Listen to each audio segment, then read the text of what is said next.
एक ऐसा खिलाड़ी जिसे टीम इंडिया में सचिन तेंदुलकर की गैर मौजूदगी में सिर्फ बैकअप ओपनर के रूप में मौका मिला था, लेकिन उसने उस एक मौके को अपनी जिंदगी की सबसे बड़ी अपॉर्चुनिटी में बदल डाला। उस दिन मैदान पर जब वो ओपनिंग करने उतरा तब तक उसकी पहचान टीम में सिर्फ 12वें खिलाड़ी के रूप में थी और मैच देखने आए क्रिकेट फैंस उसका नाम तक नहीं जानते थे।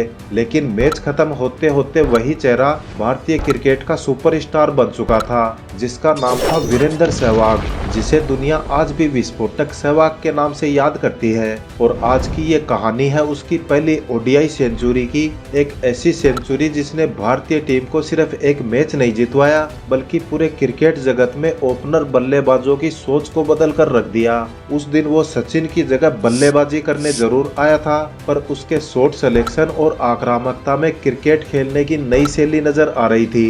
बेखौफ अंदाज में खेली गई उसकी एक पारी ने भारतीय क्रिकेट में ऐसी लकीर खींच दी जिसे आज तक कोई नहीं मिटा सका। सहवाग की तरफ से 70 गेंदों में खेली गई इस तूफानी शतकीय पारी की पूरी हाईलाइट वीडियो हम आपको दिखाएंगे, लेकिन आगे बढ़ने से पहले वीडियो को लाइक और चैनल को सब्सक्राइब करना बिल्कुल ना भूले। आपके प्यार और सपोर्ट के लिए आपका तहे दिल से धन्यवाद। तो चलिए शुरू करते हैं। भारत, न्यूजीलैंड और श्रीलंका के बीच 2001 में त्रिकोणीय श्रृंखला खेली जा रही थी, लेकिन चोट के कारण सचिन तेंदुलकर का श्रृंखला से बाहर होना क्रिकेट फैंस के लिए किसी बुरे सदमे से कम नहीं था। और तब वो दौर था जब सचिन टीम में नहीं होते थे तो भारतीय टीम की जीतने की उम्मीदें भी ना के बराबर होती थी। उस वक्त सौरव गांगुली टीम के कप्तान थे और उनके सामने सबसे बड़ी समस्या ये थी कि सचिन की जगह ओपनिंग की जिम्मेदारी किसको दी जाए। तब दादा ने दिल्ली से आने वाले एक मिडल ऑर्डर बल्लेबाज वीरेंद्र सहवाग से ओपनिंग करवाने का फैसला किया, क्योंकि सहवाग दिल्ली की तरफ से घरेलू मैचों में मिडल ऑर्डर में तूफानी अंदाज में बल्लेबाजी करते थे।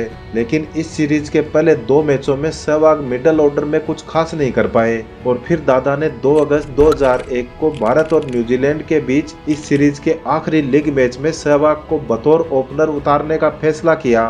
दोनों ही टीमों के लिए ये मैच जीतना बेहद जरूरी था। जो टीम ये मैच जीतेगी वही श्रीलंका के साथ फाइनल खेलेगी और हारने वाली टीम की घर वापसी तय थी। अब सहवाग के पास भी अपनी काबिलियत साबित करने का बस ये आखिरी मौका बचा था। दोनों टीमों के कप्तान टॉस के लिए मैदान में आते हैं और न्यूजीलैंड ने टॉस जीतकर पहले बल्लेबाजी का फैसला किया। न्यूजीलैंड की तरफ से नाथन एस्टल और मैथ्यू सिंक्लेयर पारी की शुरुआत करते हैं। हालांकि थोड़े थोड़े अंतराल के बाद न्यूजीलैंड के विकेट गिरते गए, लेकिन नाथन एस्टल ने एक छोर से न्यूजीलैंड को संभाले रखा और 48वें ओवर तक बल्लेबाजी कर शानदार 118 रनों की पारी खेली और उनके साथ कप्तान स्टीफन फ्लेमिंग की 66 रन की पारी की बदौलत न्यूजीलैंड ने निर्धारित 50 ओवरों में 264 रनों का विशाल लक्ष्य भारत के सामने खड़ा कर दिया। 2001 के हिसाब से 265 रनों का ये लक्ष्य बेहद चुनौतीपूर्ण था, क्योंकि न्यूजीलैंड के घातक गेंदबाजों के सामने रन बनाना इतना भी आसान नहीं था। वहीं भारतीय फैंस के लिए चिंता का कारण ये था, एक तो सचिन की अनुपस्थिति और ऊपर से फाइनल के लिए खेले जा रहे इस निर्णायक मुकाबले में नए बल्लेबाज से ओपनिंग करवाना गलत निर्णय साबित ना हो जाए। अब भारत की तरफ से पारी का आगाज करने सौरव गांगुली के साथ वीरेंद्र सहवाग मैदान पर आते हैं। पहला ओवर सौरव गांगुली ने बिना कोई रन लिए मेडन निकाल दिया, लेकिन दूसरे ओवर में सहवाग ने जैसे ही बल्ला उठाया तो पूरा स्टेडियम तालियों की गड़गड़ाहट से गूंज उठा। काइल मिल्स की दूसरी ही गेंद पर सहवाग ने कवर की दिशा में एक ऐसा चौका जड़ा कि गेंद गोली की रफ्तार से बाउंड्री को पार कर गई। ये सिर्फ एक शॉट नहीं था, बल्कि ये सहवाग का साफ संकेत था कि आज वो किसी भी कीवी गेंदबाज को बख्शने के मूड में नहीं थे। शायद इसी अंदाज की वजह से बाद में कहा जाने लगा कि अगर सहवाग 20 ओवर खेल गए तो लक्ष्य कितना ही बड़ा क्यों ना हो, सहवाग के रहते जीत के आसार भारत के पक्ष में रहते थे। चौथे ओवर में डेरल टफी गेंदबाजी करने आए, जो अपनी उछाल भरी गेंदबाजी के लिए मशहूर थे। टफी ने शॉर्ट गेंद फेंककर सहवाग को डराने की कोशिश की, लेकिन सहवाग ने फ्लिप करते हुए ऐसा चौका जड़ा कि गेंद पलक झपकने से पहले सीमा रेखा को पार कर गई। इस शॉट को देखकर नॉन स्ट्राइक पर खड़े दादा भी आश्चर्यचकित रह गए और सहवाग के पास जाकर उनकी तारीफ किए बिना नहीं रह सके।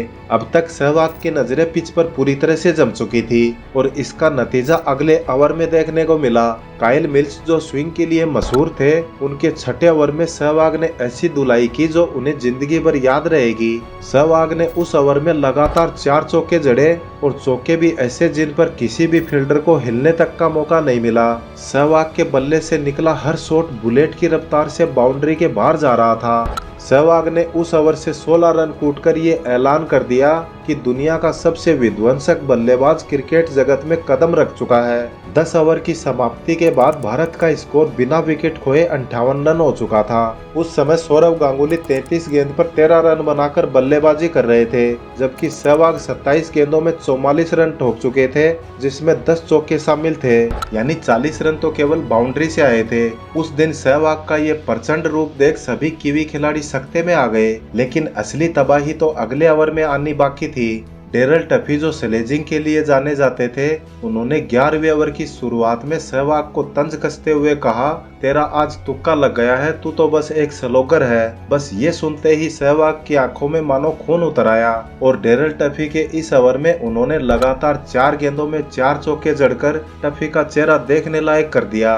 लेकिन सहवाग का इंतकाम अभी खत्म नहीं हुआ था। ओवर की आखिरी गेंद पर सहवाग ने लॉन्ग ऑन के ऊपर से एक जोरदार छक्का जड़ टफी के घमंड को 22 गज की पिच पर दफन कर दिया। सहवाग ने उस ओवर से कुल 22 रन कूटकर टफी को ये बता दिया कि ये कोई तुक्का नहीं था, बल्कि सहवाग की क्लास थी, जिसमें न्यूजीलैंड के बाकी गेंदबाजों का नंबर लगना अभी बाकी था। उस दिन आर प्रेमदासा स्टेडियम में उठा सहवाग नाम का ये तूफान रुकने का नाम नहीं ले रहा था और इसी के साथ सहवाग सिर्फ 33 गेंद में 66 रन बना चुके थे, जिसमें 62 रन तो सिर्फ चौके और छक्कों से आए थे। पूरी दुनिया सहवाग का ये तांडव देखकर हैरान रह गई। सहवाग ने उस दिन न्यूजीलैंड के किसी भी गेंदबाज को नहीं बख्शा। उस दिन पूरे क्रिकेट जगत को बल्लेबाजी का अनोखा अंदाज देखने को मिला। क्रिकेट के बड़े बड़े दिग्गज भी सहवाग की बल्लेबाजी तकनीकी देखकर हैरान रह गए। ऐसी तकनीकी जो आज तक ना तो क्रिकेट की किताबों में पढ़ाई गई और ना ही किसी क्रिकेट कोच ने सिखाई थी। सहवाग की बल्लेबाजी में अनोखा हैंड आई कोऑर्डिनेशन था, जो उस समय किसी भी बल्लेबाज में देखने को नहीं मिलता था। Cut shot, pull shot, straight drive, cover drive, हर शॉट में सहवाग का अपना ही निराला अंदाज था। वो गेंद को इतनी देर तक देखते फिर आराम से खेलते कि गेंदबाज को लगता कि उनकी ही गेंदबाजी में कोई कमी रह गई है। उस दिन सहवाग किसी भी गेंदबाज पर रहम नहीं कर रहे थे, चाहे वह तेज गेंदबाज हो या स्पिनर। सहवाग को यूं बल्लेबाजी करते देख स्टेडियम सहवाग के नारों से गूंज रहा था और स्टीफन फ्लेमिंग जैसा चालाक कप्तान भी उस दिन सहवाग की बल्लेबाजी के सामने बिल्कुल बेबस और लाचार लग रहा था। और जब सहवाग ने सिंगल लेकर अपना शतक पूरा किया तो पूरा स्टेडियम खड़े होकर इस युवा सनसनी के लिए तालियां बजा रहा था। दादा ने भी जाकर सहवाग को कसकर गले लगा लिया, मानो वो खुद पर प्राउड फील कर रहे हों, क्योंकि वह दादा ही थे जिन्होंने मिडिल ऑर्डर में खेलने वाले सहवाग को आज ओपनिंग करने के लिए भेजा था। सहवाग ने 69 गेंदों में अपनी सेंचुरी पूरी की, जिसमें 19 चौके और 1 छक्का शामिल था, यानी इस सेंचुरी में 82 रन तो सिर्फ बाउंड्री से आए थे। भारत का स्कोर 143 रन पर पहुंच गया और दादा उस समय 40 रन पर खेल रहे थे। फिर 24वें ओवर की पहली गेंद पर सहवाग बोल्ड हो गए, लेकिन आउट होने से पहले सहवाग ने एक ऐसी पारी खेली जिसने भारत की जीत को सुनिश्चित कर दिया था। अब भारत को जीतने के लिए सिर्फ 122 रन और चाहिए थे, जिसे 3 विकेट खोकर भारत ने पूरा कर लिया और भारत ये मैच जीतकर फाइनल में अपनी जगह सुनिश्चित कर चुका था। लेकिन सहवाग की ये पारी सिर्फ एक मैच जीतने तक सीमित नहीं थी। इस पारी ने भारतीय टीम को एक ऐसा ओपनर दिया जिसने आने वाले वर्षों में कई पुराने रिकॉर्ड तोड़े और कई नए रिकॉर्ड इतिहास के पन्नों में दर्ज किए। तो दोस्तों, ये कहानी थी उस बल्लेबाज की जो सचिन की जगह बल्लेबाजी करने आया था, लेकिन उसने सचिन बनने की कोशिश नहीं की, बल्कि भारतीय क्रिकेट में एक विस्फोटक ओपनर बल्लेबाज के तौर पर अपने आप को स्थापित किया। तो दोस्तों, जाने से पहले सहवाग की इस तूफानी पारी के वीडियो को एक लाइक जरूर दीजिए और आगे भी ऐसे ही धमाकेदार मैचों के वीडियो देखने के लिए चैनल को सब्सक्राइब करना बिल्कुल ना भूलें। फिर मिलते हैं नेक्स्ट वीडियो में नई कहानी के साथ। जय हिंद, जय भारत।